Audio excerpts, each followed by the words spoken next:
तुम मेरी सौतन बन जाओ, हम दोनों मिलकर खूब एंजॉय करेंगे। बस स्टॉप पर रोज मिलने वाली लड़की की बात सुनकर मेरे एकदम से होश उड़े थे। वो मुझे अपने पति की दूसरी बीवी बनाना चाहती थी, ताकि चोरी चुपके वो मेरे साथ एंजॉय कर सके। पैसों के खातिर मैं भी मान गई, लेकिन जब शादी होकर उसके घर पहुंची तो मेरे होश उड़ गए, क्योंकि वो वहां पर अकेले नहीं थी, बल्कि उसके साथ एक और लड़की थी। और उस रात हम तीनों ने हेलो दोस्तों, स्वागत है आप सभी का हमारी एक और रोमांचक कहानी में। उम्मीद करती हूँ आपको ये कहानी बेहद पसंद आएगी। तो दोस्तों, चलिए कहानी शुरू करते हैं। शाम के साए गहरे हो रहे थे। तेज तेज चलते हुए मैं बस स्टॉप पर पहुंची थी। मेरा दफ्तर बस स्टॉप से थोड़ा दूर था, इसलिए मैंने अपने कदमों की गति बढ़ा दी थी, क्योंकि सूर्यास्त के बाद मुझे डर लगने लगता था। ये रास्ता वैसे भी सुनसान था। जैसे ही मैं बस स्टॉप पर पहुंची, उसी वक्त बस निकल चुकी थी और अब अगली बस के आने तक मुझे इंतजार करना था। मैं चुपचाप बस स्टॉप की बेंच पर बैठ गई और बस के आने का इंतजार करने लगी। कुछ ही पल बीते थे कि अचानक एक चादर में लिपटी एक औरत मेरे पास आकर बैठ गई। क्योंकि वो एक औरत थी, इसलिए मुझे उससे डर नहीं लगा। लेकिन जब उसने बार बार मुझे घूरना शुरू किया, तो मेरे मन में एक अजीब सी बेचैनी होने लगी। मैंने पहले तो उसे अनदेखा करने की कोशिश की, लेकिन जब उसकी नज़रें मुझे और ज़्यादा असहज करने लगी, तो मैंने उसे घूरते हुए देखा। बीवी जी, क्या बात है? मेरे तीखे लहजे पर उसके चेहरे पर क्रोध के बजाय मुस्कान उभरी और वो बोली, तुम बहुत सुंदर और प्यारी हो। मैंने आज तक ऐसी खूबसूरत लड़की नहीं देखी। उसके लहजे में दोस्ताना सा भाव था, मानो वो मुझे बरसों से जानती हो।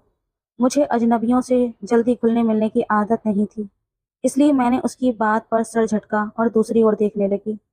तुम नौकरी करती हो? उसने फिर से सवाल किया। मैंने बस हाँ में जवाब दिया और चुपचाप अपनी घड़ी की ओर देखने लगी। रात के 8 बज रहे थे और बस का कोई अता पता नहीं था। काश मैं 5 मिनट पहले पहुंच गई होती तो बस मुझे मिल जाती। मुझे अपने बॉस पर बहुत गुस्सा आ रहा था, जिन्होंने मुझे इतनी देर तक दफ्तर में रोक लिया था कि सारे सहकर्मी जा चुके थे। अब बस मिलना भी मुश्किल हो रहा था, क्योंकि मैं जिस इलाके में रहती थी वहाँ बहुत कम गाड़ियाँ चलती थी। उस चादर वाली औरत ने मेरी बेचैनी भांप ली और बोली, परेशान मत हो, बस आती ही होगी। उसके बार बार इतने आत्मीय होने पर मुझे बहुत गुस्सा आया। फिर शुक्र है भगवान का, बस आ ही गई। मैंने बिना कुछ कहे तेजी से बस की ओर कदम बढ़ाए और उसमें बैठ गई, जबकि वो औरत अपनी जगह पर ही बैठी रही। सारा रास्ता मैं भगवान का नाम लेती रही और फिर मेरा इलाका आ गया। बस स्टॉप से उतरकर मुझे एक लंबा रास्ता पैदल तय करना था, तब जाकर मैं घर पहुंची। मैंने वो रास्ता अभी मंत्र पढ़ते हुए पार किया था और जैसे ही घर में घुसी, मेरी माँ सामने दिखाई दी। कहने लगी, ये कोई समय है घर आने का? एक तो सबकी मर्जी के खिलाफ नौकरी शुरू कर दी है और ऊपर से रात के अंधेरे में घर लौटती हो। पता है मोहल्ले वाले क्या क्या बातें बनाते हैं? माँ की बात सुनकर मैंने शर्मिंदगी से सर झुका लिया। माँ, बॉस ने रोक लिया था, ऑडिट आने वाला है ना, इसलिए बहुत काम था। मैंने प्यार से माँ को मनाने की कोशिश की। तुम्हें पता है ना कि तुम्हारे पिताजी तुम्हारी नौकरी के खिलाफ हैं। वो जल्दी से तुम्हारी शादी करना चाहते हैं। फिर रिश्तेदार भी इस नौकरी को लेकर कितनी बातें बनाते हैं। सबको लगता है कि हम अपनी बेटी की कमाई खा रहे हैं, लेकिन तुम तो नौकरी करने के जुनून में पड़ी हो। अच्छा हुआ कि तुम्हारे पिताजी अभी तक घर नहीं आए, वरना अब तक मेरा दिमाग खराब कर चुके होते। माँ के लहजे में गुस्सा साफ झलक रहा था। मैंने उनके माथे पर प्यार से हाथ फेरा और कहा, माँ, वादा करती हूँ अब से देर नहीं होगी। माँ ने मुझे एक नज़र देखा और बोली, अच्छा चलो जल्दी से फ्रेश हो जाओ। तुम्हारे पिताजी को पता नहीं चलना चाहिए कि तुम अंधेरे में घर आई हो। माँ के कहने पर मैंने जल्दी से कपड़े बदले और उनके साथ खाना खाते हुए ढेर सारी बातें करने लगी। उस औरत को मैं भूल ही गई थी, जो बस स्टॉप पर मुझे बड़ी ही अजीब नज़रों से देख रही थी। अगले दिन मैं दफ्तर पहुंची तो वहां काम का ढेर था। काम करते करते समय का पता ही नहीं चला। मेरे बॉस का स्वभाव भी कुछ तीखा था, इसलिए मैं उनके सामने कुछ बोल नहीं पाती थी। फिर शाम का वक्त हुआ तो तब मुझे ख्याल आया कि मुझे तो पहले ही घर के लिए निकल जाना चाहिए था। मैंने बॉस से छुट्टी मांगनी चाहिए, तो बॉस गुस्से से बोले, राधिका, तुम्हें बार बार छुट्टी की पड़ी रहती है। साल में कुछ ही दिन ऐसे होते हैं जब काम का दबाव ज्यादा होता है। अगर घर से इजाजत नहीं मिलती तो नौकरी क्यों करती हो? उनकी बात पर मैं चुप हो गई। फिर 1 घंटे का काम और निपटाया और 8 बजे के करीब जब मैं दफ्तर से निकली तो मेरे होश उड़ गए। मेरा दफ्तर ऐसी जगह पर था जहाँ दूर दूर तक बस्ती नहीं थी, कुछ दफ्तर थे, लेकिन शाम के बाद वहाँ सन्नाटा छा जाता था। मैं तेज तेज कदमों से बस स्टॉप पर पहुंची, लेकिन मेरी बदकिस्मती की बस फिर निकल चुकी थी। इस स्टॉप पर हर आधे घंटे बाद ही बस आती थी और अब मुझे फिर आधा घंटा इंतजार करना था। मैं चुपचाप बस स्टॉप पर बैठकर मोबाइल चलाने लगी। तभी वही चादर वाली औरत फिर से मेरे पास आकर बैठ गई। उसे दोबारा देखकर मेरे होश उड़ गए।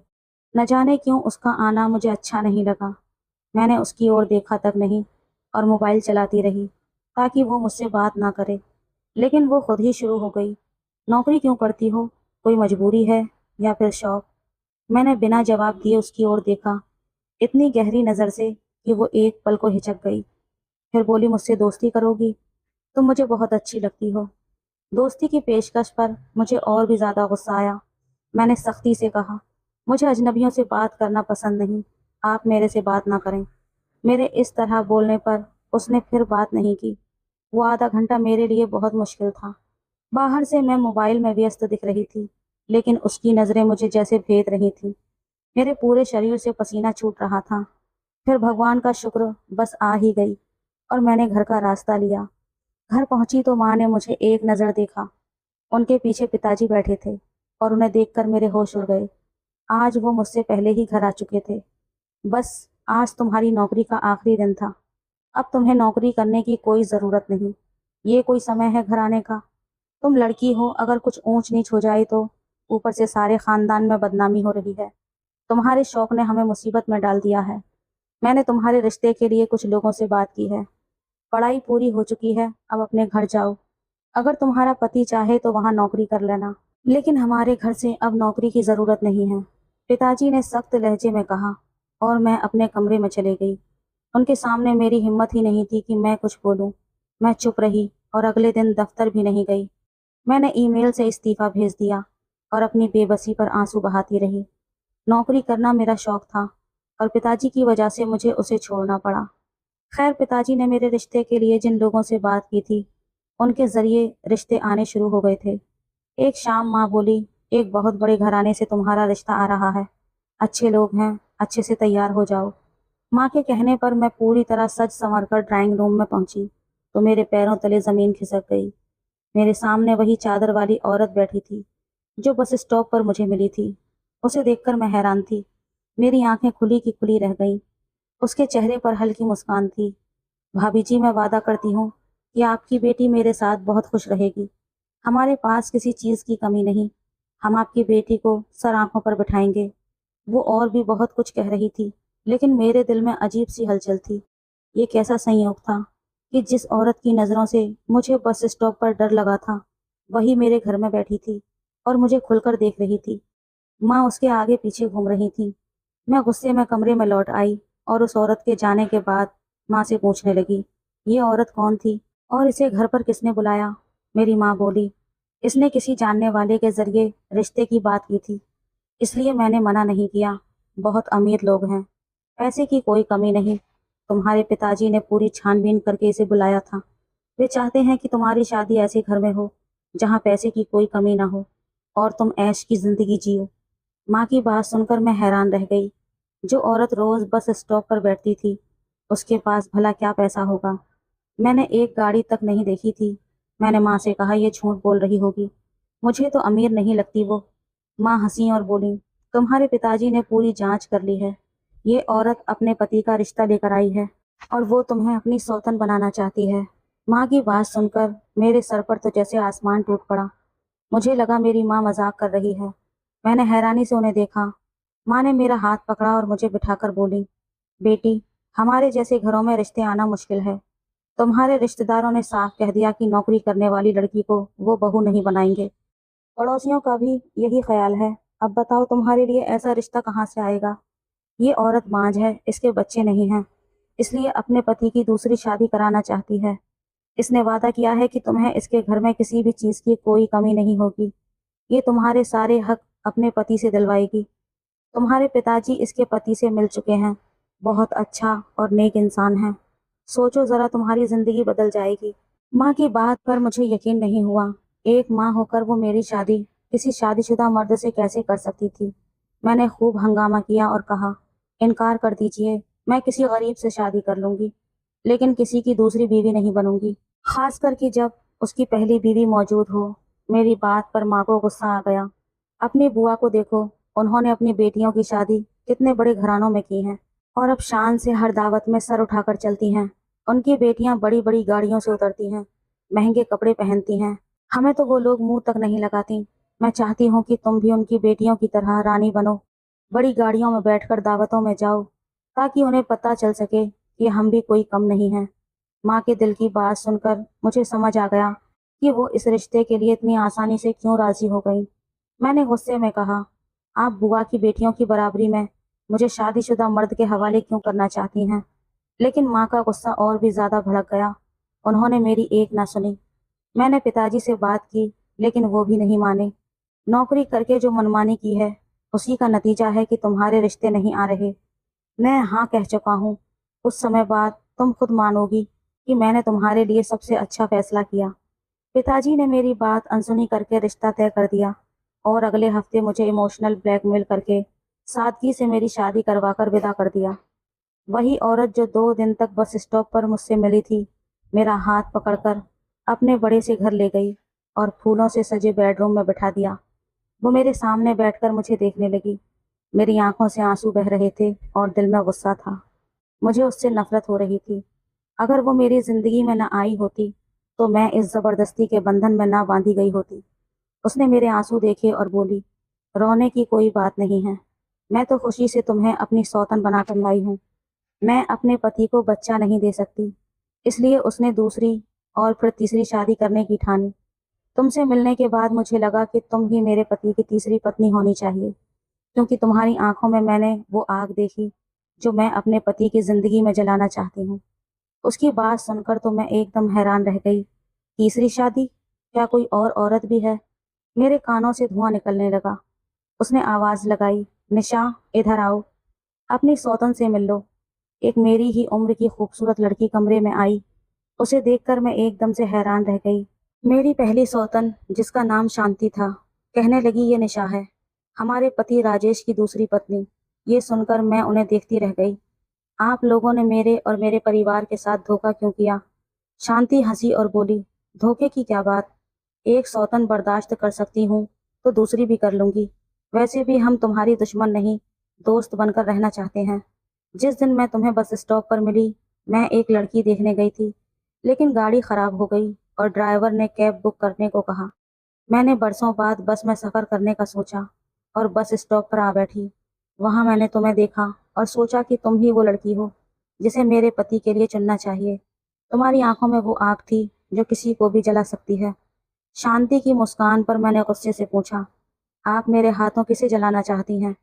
मेरे तीखे लहजे पर शांति मेरे करीब आई और निशा की ओर देखते हुए बोली, हम दोनों का एक ही शिकार है और अब तुम्हें भी उसे शिकार बनाना है। निशा भी मुस्कुराई। शांति ने धीरे से कहा, हमारा पति राजेश एक बूढ़ा नाकारा इंसान है जो जवान लड़कियों से शादी करना चाहता है। मैं माँ बन सकती हूँ, लेकिन राजेश पिता नहीं बन सकता। दुनिया से ये छुपाने के लिए उसने मेरी मेडिकल रिपोर्ट बदलवाई, मुझे बांझ साबित कर दिया और निशा से दूसरी शादी कर ली। लेकिन जब निशा भी माँ नहीं बनी और उसकी रिपोर्ट मेरे जैसी आई, तो मुझे समझ आ गया कि ये सब उस अमीर मर्द का खेल है। इसलिए मैंने तुम्हें चुना। हम तीनों मिलकर इसका ऐसा हाल करेंगे कि ये हमेशा याद रखेगा, खुद पिता बनने के काबिल नहीं और हम पर बांझ बनकर ठप्पा लगाता है। इसे सबक सिखाना है कि औरत इतनी सस्ती नहीं कि वो हमें इस्तेमाल करके अपना मन बहला ले। शांति की बात सुनकर मेरे होश उड़ गए। उसने बदला लेने के लिए मेरी जिंदगी बर्बाद कर दी थी और मेरे माता पिता ने बिना सोचे समझे मुझे विदा कर दिया। पिताजी को लगा कि नौकरी करने की वजह से मेरा अच्छा रिश्ता नहीं आएगा और माँ बुआ की बराबरी करना चाहती थी। मैंने गुस्से से कहा, मैं तुम्हारा साथ नहीं दूंगी। कैसे मान लूं कि तुम सच कह रही हो? शायद तुम मुझे किसी जाल में फंसाना चाहती हो। मैं अभी अपने घर जाना चाहती हूँ। निशा ने मुझे देखा और अलमारी से एक फाइल निकालकर मेरे सामने रख दी। ये मेडिकल रिपोर्ट्स है, तुम पढ़ी लिखी हो, समझ जाओगी कि गलती किसमें है। अगर यकीन न हो तो राजेश के साथ कुछ दिन बिताओ, वो तुम्हें बांझ कहकर चौथी शादी की सोचेगा, तब तुम्हें हमारी बात समझ आएगी। मैंने गुस्से में शांति से कहा, अगर ऐसा है तो आपने अपने पति की शादियां करवाने के बजाय तुम अपने घर क्यों नहीं लौट जाती? शांति की आंखों में आंसू आ गए। समाज की मजबूरियां हैं, ये बेड़ियां हमें वापस नहीं जाने देती। अगर तुम अपने घर जाओगी तो क्या तुम्हारे माता पिता तुम्हें स्वीकार करेंगे? वो तुम्हें समझौता करने को कहकर वापस भेज देंगे। हमारे माता पिता ने भी यही किया। शांति की बात सही थी और मैं समझ गई कि वो क्या कह रही है। मैंने उनका साथ देने का फैसला किया। उन्होंने मुझे एक दवाई दी और बोली, इसे राजेश को कमरे में आते ही दे देना। वो तुम्हें छुए बिना बेहोश हो जाएगा। तुम्हारा कुंवारापन बरकरार रहेगा और धीरे धीरे उसका शरीर नकारा हो जाएगा। हम दोनों भी उसे यही दवा देते हैं। एक दिन वो बिस्तर पर पड़ जाएगा और हम तीनों मौज करेंगे। मैंने चुपचाप वो दवा ले ली। वो तो चली गई। जब राजेश कमरे में आया तो वो 50 साल का अधेड़ उम्र का था। उसकी मुस्कान और आंखों की हवस ने साबित कर दिया कि वो दोनों सच कह रही थी। मैंने चुपचाप दूध में दवा मिलाकर उसे पिला दी। वो कुछ ही देर में गहरी नींद में सो गया और मैं सुकून से अपने सुनहरे भविष्य के सपने बुनने लगी। मैं नौकरी करना चाहती थी, अपना करियर बनाना चाहती थी और फिर अपनी पसंद से किसी अच्छे इंसान से शादी करना चाहती थी। मैंने तय कर लिया था कि राजेश से नौकरी की इजाज़त ले लूंगी। अगली सुबह जब वो उठा तो मैंने नाराज़गी जताई, जैसे उसका सो जाना मुझे बहुत बुरा लगा हो। फिर मैंने नौकरी की इजाज़त मांगी तो राजेश ने खुशी खुशी हामी भर दी। मैंने दवा देना शुरू किया और नौकरी भी शुरू कर दी। हम तीनों में से जो भी उसके साथ होती उसे दवाई दे देती। धीरे धीरे वो लाचार होने लगा। उसके लिए उठना बैठना, खड़ा होना मुश्किल हो गया। कभी कभी वो हैरान होता कि आखिर उसे हुआ क्या है। लेकिन जब भी वो अस्पताल जाने की बात करता, हम उसे समझा देते कि 3 पत्नियों को संभालने की वजह से उसकी सेहत बिगड़ रही है। राजेश को भी यही लगता था। वो चुप हो गया। हमने नियमित रूप से उसे दवाई दी और 6 महीने बाद वो पूरी तरह लाचार होकर बिस्तर पर पड़ गया। उसका शरीर काम नहीं करता था और वो अगली शादी की सोच भी नहीं सकता था। हमने उसके लिए एक नौकर रखा जो उसके काम काज संभालता था और हम उसे तनख्वाह देते। मैं अपनी नौकरी से अपना भविष्य बना रही थी और मेरी दोनों सौतें घूमती फिरती खरीदारी करती थी, क्योंकि राजेश के पास पैसों की कोई कमी नहीं थी। एक दिन शांति बोली, राजेश का कारोबार तुम क्यों नहीं संभाल लेती? दूसरों के दफ्तर में धक्के खाने से बेहतर है कि अपना व्यापार देखो। उसकी बात सुनकर मैं सोच में पड़ गई। फिर मैंने राजेश का कारोबार संभाल लिया। मैं अपनी सौतनों के साथ ईमानदार थी।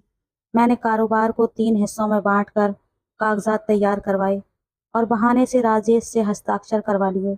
अब उसका कारोबार और घर हम तीनों के नाम पर था। राजेश ने समाज को बताया था कि हम तीनों बांझ हैं, जबकि वो खुद पिता बनने के काबिल नहीं था। हमने उसे ऐसी सजा दी जो उसे जिंदगी भर याद रहेगी। हम तीनों अपनी जिंदगियों में खुश हैं, लेकिन अभी भी राजेश से जुड़े हुए हैं।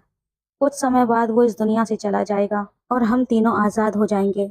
अभी हम अच्छी दोस्तों की तरह रहते हैं। अब जब मैं शान से अपनी गाड़ी में बैठकर खानदानी दावतों में जाती हूँ तो मेरी माँ का सर गर्व से ऊंचा हो जाता है। उन्हें नहीं पता कि मेरी शादीशुदा जिंदगी कैसी है। मैंने अपने घरेलू हालात उन्हें नहीं बताए, क्योंकि अब इससे कोई फर्क नहीं पड़ता। मेरी शादी हो चुकी है और समाज के लिए मुझे उसे आखिरी सांस तक निभाना है। मैंने माता पिता का घर ठीक कराया, उन्हें एक छोटी गाड़ी खरीद कर दी। आज मैं उनकी सबसे खास बेटी हूँ, क्योंकि मैंने उनकी जिंदगी बदल दी। लेकिन मैं अंदर से कितनी खोखली हूँ, ये सिर्फ मैं ही जानती हूँ। शायद ये खोखलापन तब खत्म होगा जब मेरी जिंदगी में कोई सच्चा प्यार करने वाला आएगा। लेकिन फिर सोचती हूँ, मुझ जैसी शादीशुदा औरत से भला कौन शादी करेगा? मुझे नहीं पता मेरा भविष्य कैसा होगा, लेकिन मैं अब अपनी जिंदगी से संतुष्ट हूँ। अंत में एक बात कहना चाहूंगी कि जरूरी नहीं कि औरत ही औरत की दुश्मन हो। कभी कभी एक औरत दूसरी औरत की जिंदगी बचा लेती है और बना भी देती है। क्या आपको लगता है कि हमने राजेश के साथ ठीक किया? क्या ऐसे हाई सोसाइटी के मर्द जो खुद में कमी रखकर दूसरों को दोष देते हैं, उन्हें सजा नहीं मिलनी चाहिए? तो दोस्तों, ये थी हमारी आज की कहानी। आपकी क्या राय है हमें कमेंट में ज़रूर बताइएगा। वीडियो अच्छी लगे तो प्लीज़ लाइक करें, शेयर करें, सब्सक्राइब करें। धन्यवाद।